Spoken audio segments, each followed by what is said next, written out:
So let's talk about the patch packs for CSGO, as it does appear like we won't be receiving any new ones for future majors. This is a new cosmetic which Valve did go ahead and introduce in Stockholm, which did bring us the Legends patch pack, Contenders patch pack, and as well as the Challengers one, but they seemingly grew to not have much interest. Saying this, with many investors realizing that patch packs won't be returning in future majors, this is where they rush to go ahead and stock up on them all, hoping that in the upcoming years these would turn into being an extremely exclusive item. When we go ahead and check out the Stockholm 2021 Challengers patch pack, which does include teams like Astralis, Melz, Ents, Big, and also Team Spirit, this is where you'll notice the insane increases that this has gone through. Throughout the history of this pack, this one actually over 10x in price. You will notice that when it originally released during the sale that it was actually selling for around 50 cents pretty flat, until obviously the sale ended and they started to increase in price. This is where you're visually able to see the first hype which actually came with Antwerp, as with the build up to Antwerp it did cause a bunch of people to wonder, will we be getting patch packs again with Antwerp? But obviously when the new update came out and we didn't receive them, it did cause a bunch of people to go ahead and buy into them. That is that first hype which we are seeing right there, which did eventually slightly go down, but continued to rise in the process. Due to them having an extremely low supply number does allow their price to continually increase. This is though up until the last few weeks, where you will notice throughout essentially August all the way up until October, it did stay around the same price throughout the whole entire period, up until Rio did go ahead and get announced. More people realized that hey, patch packs aren't going to be returning again. It does just appear to be a one-off thing which Valve went ahead and released, and that's where the packs have just been increasing since. Now we've obviously seen this with Antwerp, that this hype won't be able to continue and will eventually be coming in the other direction, but may not reach its price before the hype actually took place. Saying this though, with the two recent majors, Antwerp and also Rio, not having these patch packs, that's where it brings in the question, are these going to be great investments for the future? If it was back when these were 50 cents or $1, I would for sure say yes, but at their current rates it does appear like it may not be the best. What I am talking about is more noticeable when you are looking at the patch pack prices over a period of time where they're not really going through a hype. So let's take a look at the summer months. Let's go look at July. What you will notice is that it essentially stayed pretty stagnant around the $2 range. It is because there was really no hype taking place to them, which did cause maybe 10, 20, 30 to essentially all get bought at one time, and obviously not increase the price, as when people would go buy some, there's always investors who are going to resupply that amount. There was even times throughout this period, you'll notice on July 28th, someone went ahead and bought 119. You go a few days later on July 31st, someone went ahead and bought 138, but it still didn't really make a dent in the overall price at the time. As you probably know, there isn't really that much demand actually taking place into these patches. It's more so just an exclusivity item at this point in time, which is what so many people are banking on, especially with Rio. As well as this, if you want a good look at how manipulated these patch packs really are, let's take a look at their unboxing numbers. You notice people who actually want to go ahead and unbox these do go ahead and choose the least expensive ones, with the Legends patch pack having the most unboxings, Contenders patch pack having the second most, and then the Challengers having the least. You notice when we check out their prices on the market, Legends is the least expensive, Contenders is the second least, while Challengers is the most, which really should show you how manipulated this price is. It's not almost 7 USD because people are actually opening up this patch and decreasing its supply. It's due to the fact that investors have juiced it up to this price point, due to the fact that there is obviously the mouse heart logo in the patches, which is a very liked holo from Stockholm, so people are sort of banking on the exact same thing when it goes into the patches. But that's where you have to realize when it actually goes into patches, if people are going to be putting them on their agents, people aren't just going to be picking some random team logo that might look good on a sticker. They're going to choose their favorite team which they actually like and want to cheer for. That's why you're seeing people open up the Legends pack. Obviously it has Furia, Vitality, Ninjas of Pajamas, G2, Gambit, Na'Vi, Team Liquid,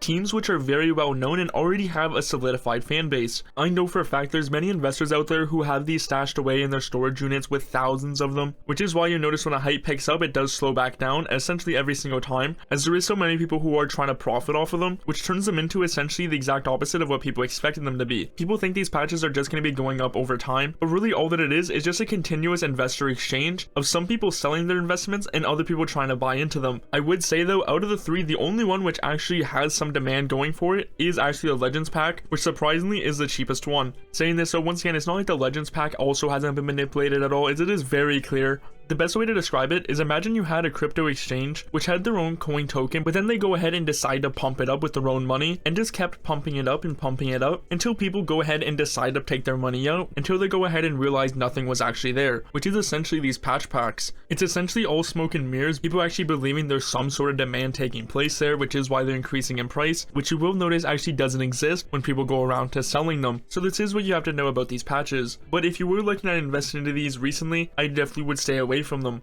So although it does look like they have been increasing lately, this is just steady investor manipulation, which shouldn't really be at this price point.